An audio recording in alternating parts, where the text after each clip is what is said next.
Hello, my name is Harri Hursti, and this is talk about Senate Bill 43, New Hampshire Windham forensic election audit we conducted in May and published the report out in mid-July. First of all, we were a team, myself, Professor Philip Stark from UC Berkeley and Mark Lindemann from Verified Voting. How we were chosen was that I was appointed by the Secretary of State and Attorney General jointly between the Secretary of State and Attorney General of New Hampshire. Mark Lindemann was appointed by the selectmen of the town of Windham, and we jointly chosen the third person to be Professor Philip Stark. So first of all, why we are talking about election machines at all? This is a little bit of my personal story. I started hacking election machines in summer of 2005, and I got involved by being invited by election supervisor Ian Shancho of the capital of Florida, Tallahassee. He was responsible for the widely publicized 2000-2004 recounts, and when the Supreme Court stopped his effort to find out the truth, what happened, he felt that he needs to know more, and he wasn't fully appreciating the claim that voting machines cannot be hacked. So he wanted to know the truth, how the voting machines work. After the work we did in Florida, I was participating in a number of state commissioned voting machine studies. One of those largest ones is from 2007, Everest by Secretary of State, Ohio. It's a sad fact that the study we made 2007 is still valid. Most of the same systems are still in use. Very few of the systems have had software upgrades, and you still literally have the same software up and running, which we published the vulnerabilities 2007. Even some vendors which have published a software upgrade to their system, those software upgrades are very seldom put in use and deployed. So we have the United States elections are run with a lot of very old systems. And I have been doing similar studies around the world outside of the United States. I'm also co-organizer, co-founder of the Voting Machine Hacking Village here at DEF CON, and also with the Election Integrity Foundation. More recently, we received an Emmy nomination for both of our documentary movies by HBO. Back in 2006, HBO documentary Hacking Democracy was the first one to light to the general audience the problems in voting technology. And then the new one, Kill Chain, the cyber war on America's elections, we received a Emmy nomination on that just a few weeks ago. Our mission in DEF CON, in a voting machine hacking village, is not to prove that voting machines can be hacked. Every single machine we have in a room, every single machine is in use in the United States, but every single voting machine has been hacked and there are known vulnerabilities. Our mission is educational. We want people to be able to see the truth and experience the technology, the old technology themselves. If they have concerns about the software, if they have concerns about hardware, experience themselves how the systems actually work. There's nothing which makes me more happy than when local election officials come to hack the very machine they are using in their jurisdictions to conduct the election, and this is the first time when they are allowed to do so.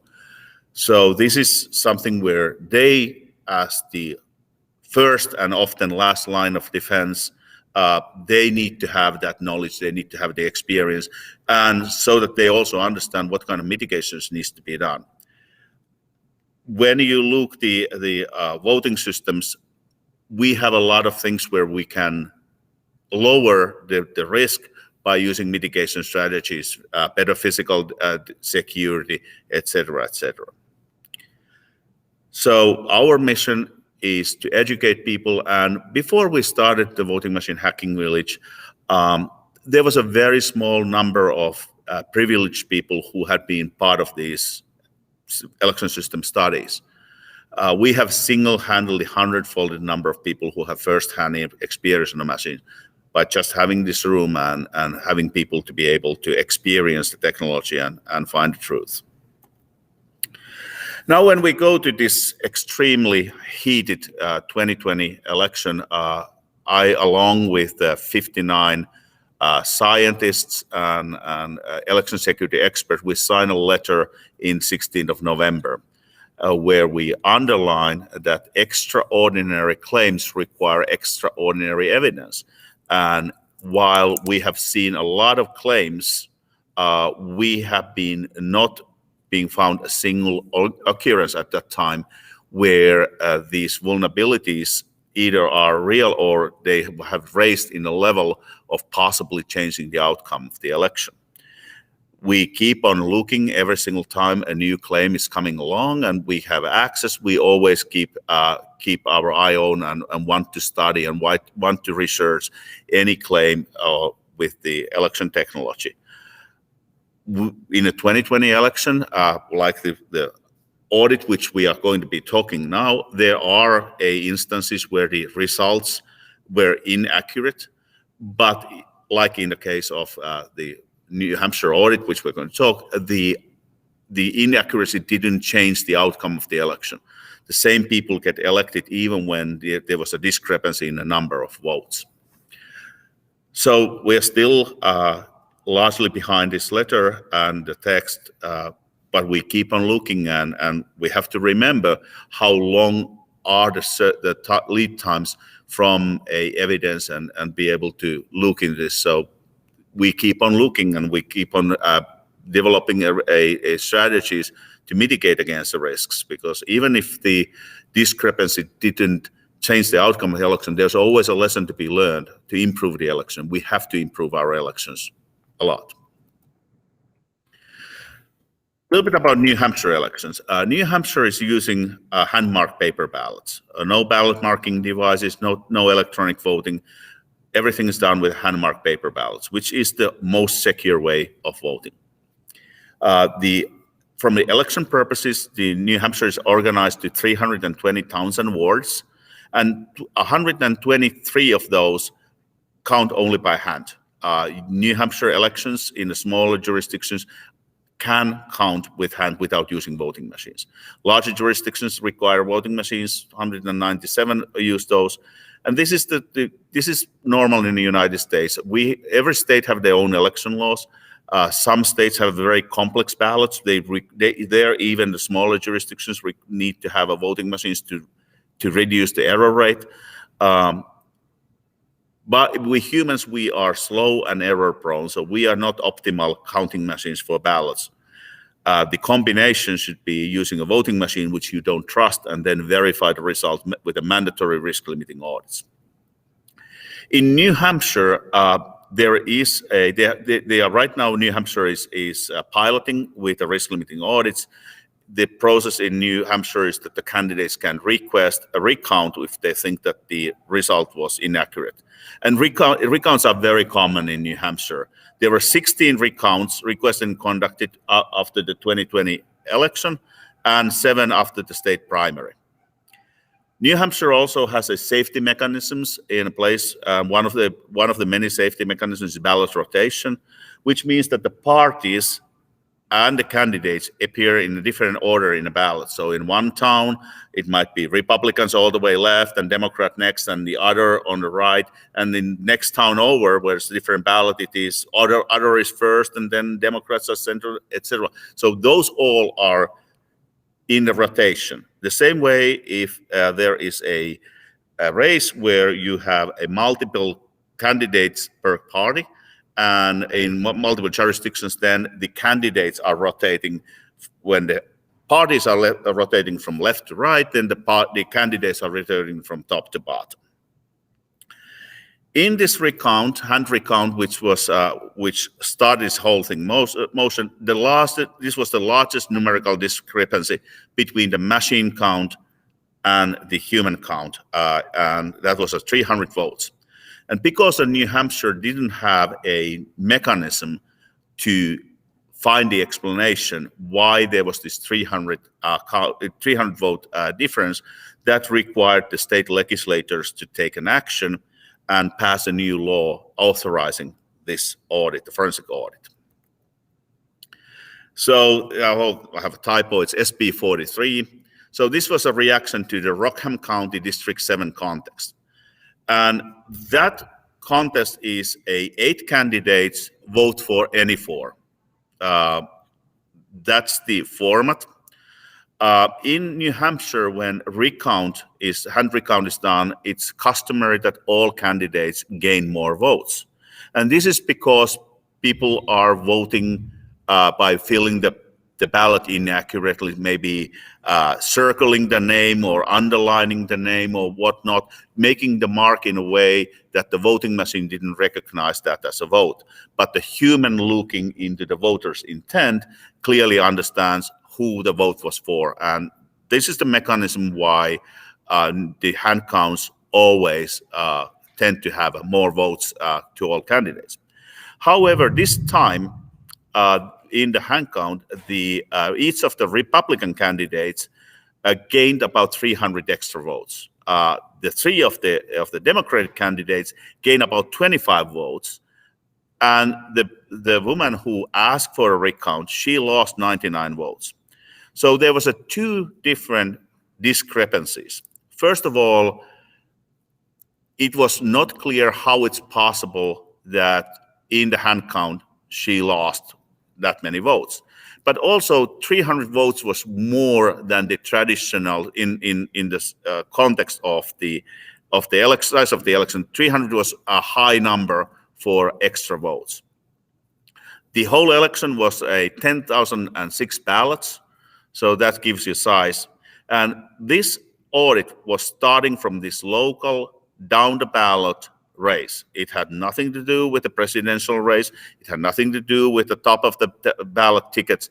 This was a single discrepancy found in the recount in this one local race only. This is what the ballot looks like. Again, this may be giving a better idea when I say the ballot rotation changes the names of the order of the political parties from left to right, and then if the same candidates are in multiple races, then from top to bottom, rotating the name of the candidate. You also see that the names of the Democratic and Republican candidates are not on the same line. And this was on purpose. The reason why this is done this way in New Hampshire was that it was they want to make clear that the voters understand that the candidates are not running against each other. You can pick any 4. You are not bound to be making the choice between 2 candidates who are in the same row. So this physical setting of the candidates, having the Democratic candidates one row below, was to try to make sure that the voters understand how the ballot is constructed and don't have the misconception that the candidates would be running against each other. This is the voting machine used in New Hampshire. It's a AccuVote precinct optical scan machine. It's a very old model. We'll go back to that in a moment, the technical specifications. It is also widely used in other states, so this is not only in New Hampshire. This is widely used in all the states of New England, but also in otherwise. These have been used previously in large states like California, not anymore. Widely used machine. And just because it's old doesn't mean it's bad. First of all, this machine was originally developed in 1986, and it's believed that it was first time used in elections, in general election 1990. It started to be marketed in 1989, and the first election where it was believed to be used was in Minnesota. This is extraordinarily old technology. The CPU of that is a system on chip. It's a microcontroller version of V20. It's a NEC V25. It's a pin compatible with an Intel 8088 and instruction compatible with a 80186. So this is the first IBM PC era technology. That chip cannot address memory more than 1 megabyte. That's the maximum size of a memory. This is really that old. In this particular system, there's 256 kilobytes of RAM. That's all. This is not scanning an image of the ballot. This is a technology called optical marker recognition, which means that the scanner is looking for a landmarks called timing marks and finding the vote targets from the cross sections of those marks. So inside of the memory of the machine, there's never a picture, never an image of the ballot, only these cross sections. The scanner itself is reading 36 positions per line. That's all. And the lines are separated 1/4 inch from each other. So in a sense, this is a 36 pixels for the whole side of the ballot line. The scanner is using a laser diodes, and so which are orange-red in color. So on purpose, this voting machine is color blind for a color red on orange-red. It doesn't. If you have a marking made with a red pen and mark your vote with a red pen, the voting machine will not read it. It will not understand it. The software itself is stored in two EEPROM chips, 128K and 64K chips. These are EEPROMs, not EEPROMs. And EEPROM means that the chip can be erased only by using a intense ultraviolet light. The machine itself cannot erase the chip. Only way you can erase the chip and reprogram, you physically have to remove the chip from the voting machine, place it for 20 minutes under an intense ultraviolet light, and after it's erased, then you can use a universal programmer to write the new software into the chip. For this reason, the chips have a clear mirror for the ultraviolet light to reach the silicon chip, and always when the chips are programmed, a piece of paper or something has been put in top of the lens, preventing a accidental instability by a burst of ultraviolet light. Old camera flashes, for example, could cause an instability.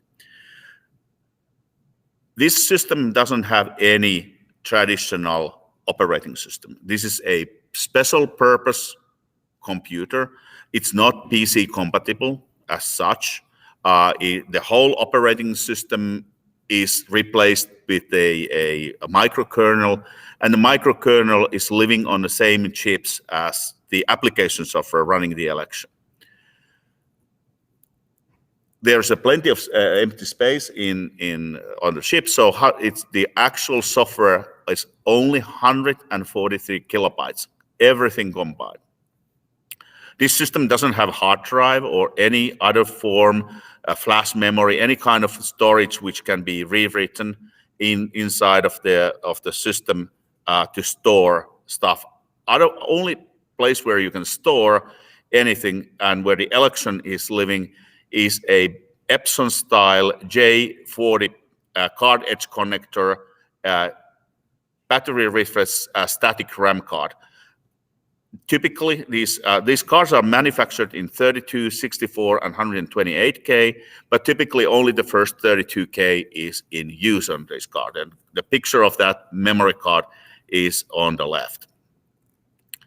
So this is an extremely limited single-purpose computer where a attacker's surface is very small. And this is not because of design of worrying about security. This is so old that at the time when this machine was designed, cyber warfare was just bad science fiction. This is a hallmark of how old this computer is. This is even better than most of the hardened systems of today, just because how limited the capabilities of the system were at the time. Here's the picture of the voting machine's internals. There you see the two chips with a white stickers. Those are the ROM chips containing the software. The two chips, the left side of the chips with the white stickers, those are the RAM chips, 128K RAM chip 2, so 256. And the square chip on the side, that is the V25 microcontroller. As you can see, this is from the era where a normal 74 series TL logic chips were used. This is a very, very old design. Also, I would like to point out that because of the limited horsepower, this machine cannot, even if you would introduce a wireless a controller, this doesn't have the horsepower to drive Wi-Fi. This doesn't have a horsepower to drive Bluetooth. The only connections this machine was originally having was a RS-232 serial port with a maximum speed of 9,600 bits per second, and a modem with a maximum speed of 2,400 bits per second. But as a security measurement in New Hampshire, the modem has been physically removed. The sticker on the white sticker in top of the plastic, that's where the modem was before it was removed. And also the cables for the serial port has been cut and removed. So in New Hampshire, this voting machine has no means of communicating with the outside world by any other means than the memory card. You can also notice the copper color inside of the plastic. This was the way how electromagnetic radiation shielding was done back those days. That is a Faraday cage, which has been done by spraying the inside of the plastic case with a copper. So this, from the electromagnetic emissions point of view, this is an extremely quiet and well-shielded machine. And of course, inside of the machine, there's additional shielding for a components which might be radiating more. The compartment on the left is where the battery is, so this machine is intended to be able to operate without a external power for limited time, so power cut wouldn't be stopping the election. I would also point out an interesting thing which we will come back later, which is that when you look the center of the voting machine, you see a white line on the top of the metal casing. We will get back to that white line later. So this is the law which was authorizing this audit, and as you can see, this is really a targeting the Rockham district, number 7, which is Windham, and that race only. But as a measurement, they are asking for recounting 2 other races just to make sure that whatever is the cause of the discrepancy wouldn't be affecting other races. So this was a security measurement to take into account 2 wider races just in case it will reveal something. And the law called us to use all 4 machines in that county to count every single ballot. So it's a little bit different procedure than what is used in election day, where the ballots were divided between 4 machines, and then also take the custody of the ballots, understanding how the population of used, unused ballots, etc., is maintained. And then hand count everything. Hand count those 3 races: the state representative, the governor, and United States senator, having a local race, statewide race, and federal race in a hand count. This was the scope of the audit, and we were told and authorized, if we find something which expands a larger, we can follow the evidence wherever the evidence will lead us, because the intention was to find out what caused this discrepancy. Even when the discrepancy didn't change the outcome of the Rockham District 7 race. The first order of business was that we machine counted every single ballot. There are a number of ways you can do the machine count. You could have remove the cards from the voting machine, make a image of the voting machine with a third-party device. We decided not to do that because this technology is arcane. So we would have needed to use a third-party device which nobody else have audited. So it would have raised a concerns potentially what happened when the cards were removed and from the ceiling and placed to this device. We could have used the voting machine to make copies of the memory cards, but since we were auditing the voting machines, it would be illogical to trust the voting machine to create a forensic evidence for us when the voting machine is in doubt.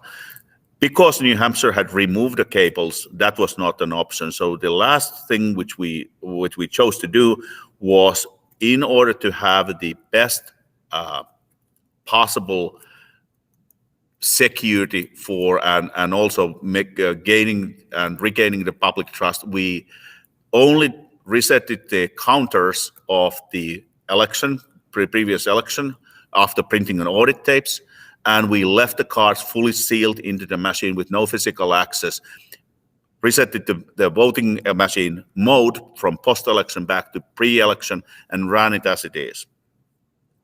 And also setting up the clock of the voting machine back to the November election day. So when we processed the paper ballots with the same memory cards, except that now we put all the ballots through every machine, we got the results which were a little bit different than what was the 2020 election. And remember, at the time when we started this, we don't know which one is closer to true. Is the hand count a problem? Is the machine count a problem? Are they both wrong?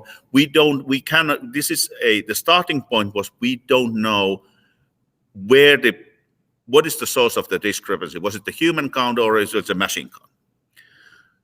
So first, when we ran all the ballots through, we found a ±2 difference in 10,000 for the presidential race. We found in governor's race a 50 to 60 fewer blanks between those four machines because, again, all four machines had a little bit different results.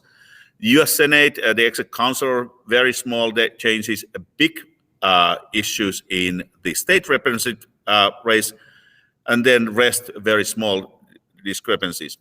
But these results were different than the 2020 election. So now these voting machines didn't even agree with themselves. So now we have to think of what has changed. The memory card didn't change. What has changed? Why we have a different kind of results? That was the first clue for us in our journey to follow the evidence. This is as a numbers, the hand counts between the 2020 hand count and 21 hand count and the machine counts. Now we see that the two hand counts agree very closely to each other, which gives us a strong evidence that the hand count result was the right result, and the machine count results were the incorrect results. So this was the first critical piece. Now we know that probably the main cause is not hand count. Probably the main cause is the machine count being wrong and the machines counting them differently. The other part which we found immediately was that the four voting machines didn't produce exactly the same results between each other. So we had a variation of the results between the machines. We can see that two of the machines are closely matching each other. One machine is a little bit off, and one machine is way off from the others. Another interesting data point. When we look the other hand counts, the governor and U.S. senator, we saw that in the governor's race there was a little bit more a discrepancy, and the discrepancy is a non-votes being eliminated, being lower and more votes found. So about the same amount of votes were found for both of the governor candidates, and voting machine had clearly in this vote failed to recognize votes when there was vote. And when we have a US Senator race, very small differences. When I go back to the previous one, we see that the same thing was in the US state representative. There was 1,000 less non-votes for anyone. So now we are approaching the question, what means non-vote?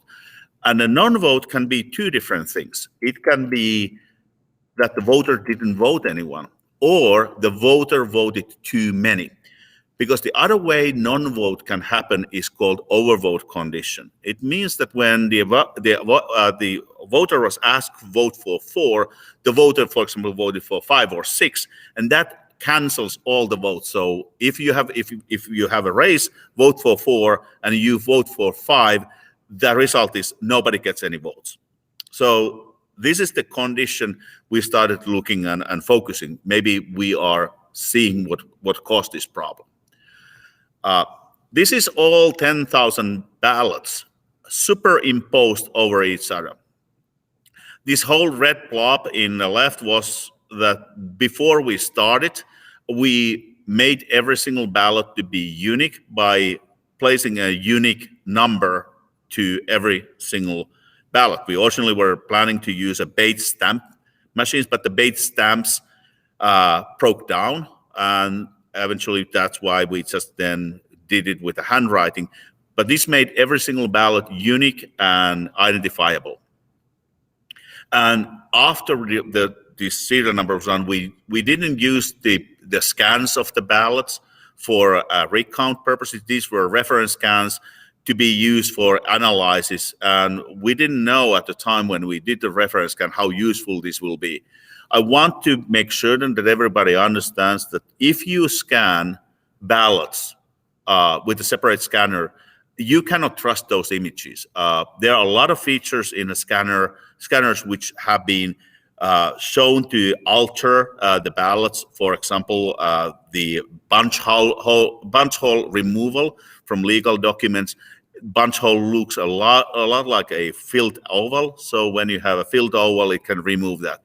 You also have to establish trust that your image population is a true representation of the physical ballots. So if you are creating ballot images for the purpose of, for example, making a recount, then you have to make extra steps to convince yourself that your image population is trustworthy. And just taking the images or hashing that is not nearly enough for this purpose. Anyway, when we superimposed the images, we saw two interesting things here. We see in Hursti St. Laurent, I hope I pronounced her name correctly, we see a very high concentration of paper foldings going through her vote target. And we see in top of the ballot a way wider area of foldings, some of them being over the vote targets.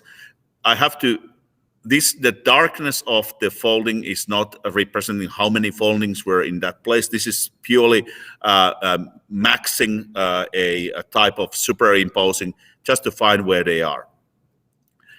Other interesting thing is when you look the folding on the bottom going through the Christie's target, you don't see in a flip side of the ballot nearly as strong marking.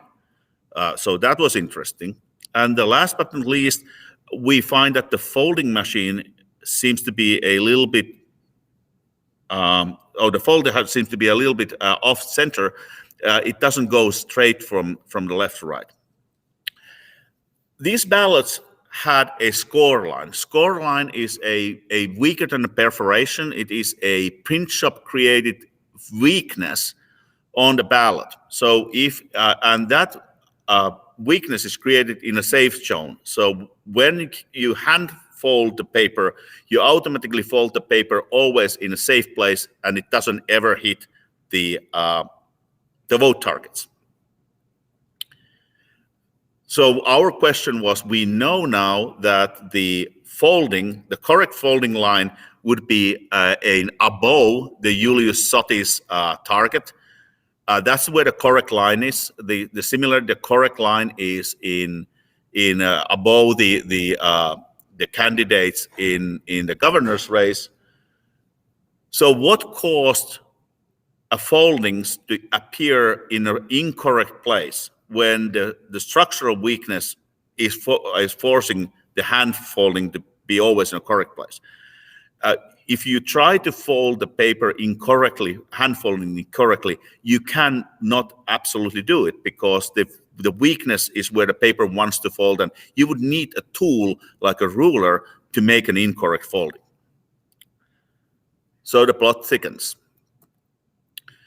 The other part which we've started looking into the results, we found out that one machine, which was machine number 2, processed 90% of the absentee ballots.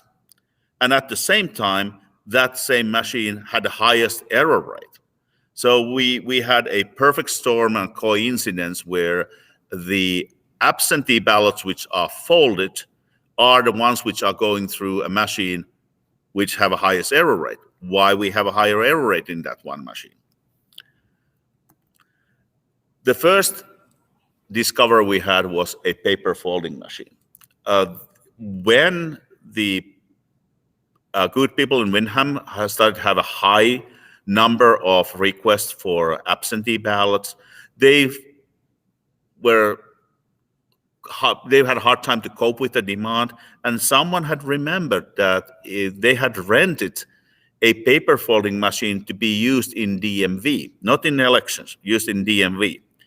So in order for them to serve their voters better, they decided to use this paper folding machine, and they use it as it is. They didn't change the settings of the scanner, of the folding machine. So it folded the paper exactly the same way as the DMV re-registration papers had been previously folded. And at that time, nobody thought about the foldings. The Secretary of State had been conducted a few years earlier a testing of the foldings if they caused the voting machine to misregister those as votes, and they hadn't found any problem at the time. So there was no knowledge that the folding can have this kind of effect. But a folding machine is strong enough that it can fold the paper in incorrect place. So now we found out what caused the folding to be in incorrect place.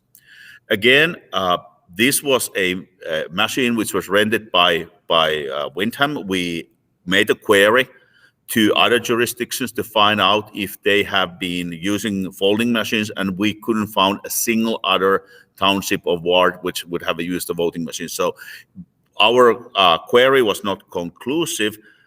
We didn't ask all 320, but from the sample we did and asked the question, we couldn't find another place with a folding. So that's a pointing that this folding machine is a unique occurrence.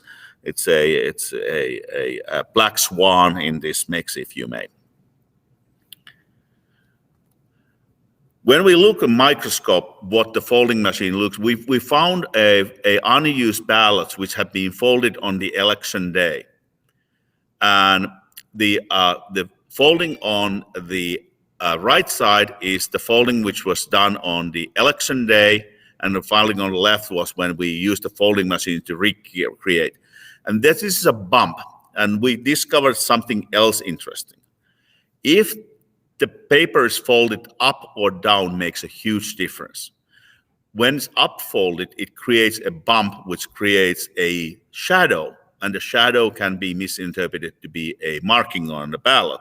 While it's down folded, it creates a bridge, and it's almost invisible in the microscope that the folding was there. And this is consistent with what we saw in the superimposed image, where the same strong folding which went through the Christie's oval on the front side, there was not a strong foldings on the flip side. And that was because the unknown factor was the direction it had been folded matters. And again, we couldn't reconstruct from the Secretary of State office whether they folded those up and down. They didn't know it makes a difference. Nobody knew it made a difference. But now we found out what is the difference. This bump is permanent in the paper, but it is not equal strength over time. So at this point of time, we started looking into the bumps, and we realized that why the machine count in 2021 and 2020 were different. The difference was that the ballots had been laying flat 6 months under the weight of the other ballots, and it had straightened the ballots. So you still had the bump, and it still created a false readings, but it created less false readings because of the time the paper has been flattened under the weight. Then we started looking something else, and the question was why these voting machines are different from have a different result from each other. This scanner cannot be opened. There's no easy way to open it. So we used an endoscopic camera to look into the scanner to see what was inside of there. And we saw a white powder. Well, it looked like a dust. So at the first time, we didn't even know what we were looking. I used a highly compressed air cleaner, and when we cleaned with the compressed air, a massive amount of dust, as you can see here, came out. Only later we realized that this is not paper dust. This is actually an offset printing powder. In offset printing, when the ballot is printed, the ink is not fully dry when it comes out of the printing machine. And in order to prevent the ballots to stick to each other, in that kind of printing technology, a very, very fine powder is sprayed to the sheets to keep them a little bit separated and allowing them to naturally dry. So this was what we found out. It's out of the printing technology, and that explained why the machines were a little bit different. We conducted 32 test elections, with the 16 elections used by a flat paper and 16 elections with the folded paper. When the paper was flat, all machines, all 4 machines, regardless whether they had the paper dust or not inside, were 100% accurate. And then at the time when we processed the folded paper, the differences came out, and these differences seem to be indicating the level of paper dust contamination offset powder dust contamination inside of the machine. So we found a contributing factor. And these are just we made a sanity check. We found how many ballots are in each way. We found about 600 ballots where the folding mark goes through Kirsti's target. We found about 4 where the folding line went through Mr. Soti's target. We found a different combinations of the foldings in different intensities, and this showed us that there's enough ballots. And this also proves us that the foldings can both add votes and subtract votes. When a voter voted for less than 4 candidates, then if the line went through Christie's target, it created a phantom vote for her. And the hand count corrected. That's why she lost 99 votes in the hand count. But if a voter voted for a straight party line Republican ticket and the line went through Kirsti's, then it created in certain intensity a overvote, which then tossed all the votes out and canceled the votes. So this folding line both explained why the Republicans gained 300 votes, and it also explains why Kirsti lost 99 votes in a recount. And yet another example here, we have the folding line going through the governor's race, and of course now if that folding line is misinterpreted to be a misinterpreted to be a vote, then it cancels those votes. And we saw that 90 figure in earlier, what was the time. But there were not very many ballots, and not all folding lines are always interpreted as ballots. When we made the sanity check, we found out that the probability of the strong folding to be misinterpreted into a vote is 0.44, and it is the same with the two different ways of counting. So this is both tying our hypothesis to be sane regardless of which way you are analyzed. Again, this is just a close-up picture to show that the external connections were really removed and destroyed, and there was no way of communicating with the memory card from outside world. Just to wrap up the last things, we did a lot of things. We added, in addition, we looked at poll book records, we looked at absentee applications, we made certain that all ballots are genuine printed ballots. Hand marked, not printed. We measured the thickness. We did a complete software analysis of the EEPROMs using Gizara, an NSA open source, a reverse engineering tool.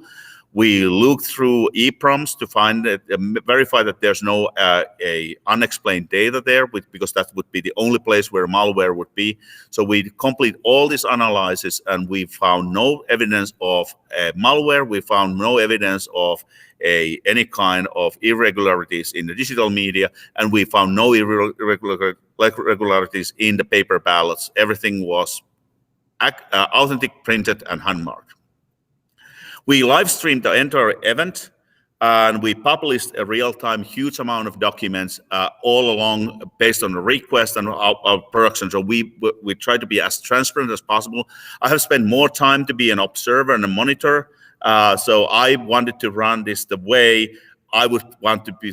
I would be wanting to be observers. So we want to be as friendly as possible to the observers, make sure that everything is transparent.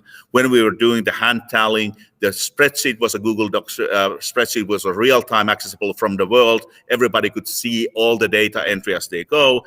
And in the video, every single ballot was with an overhead camera photo. So every single ballot of the 10,006 ballots was shown in a live stream in a full HD, so that everybody can follow that process.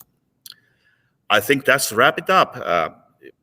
Please ask questions in the Discord, and I hope this was explaining why, in this case, under very difficult circumstances, Windham election was run very well. Of course, when you have a close scrutiny, we have recommendations how to improve it. But this was just a coincidence, a conspiracy of coincidences. Very many things needed to happen in order to create this anomaly, and now the anomaly is explained, and there was no malicious intent or malicious activity. Thank you very much.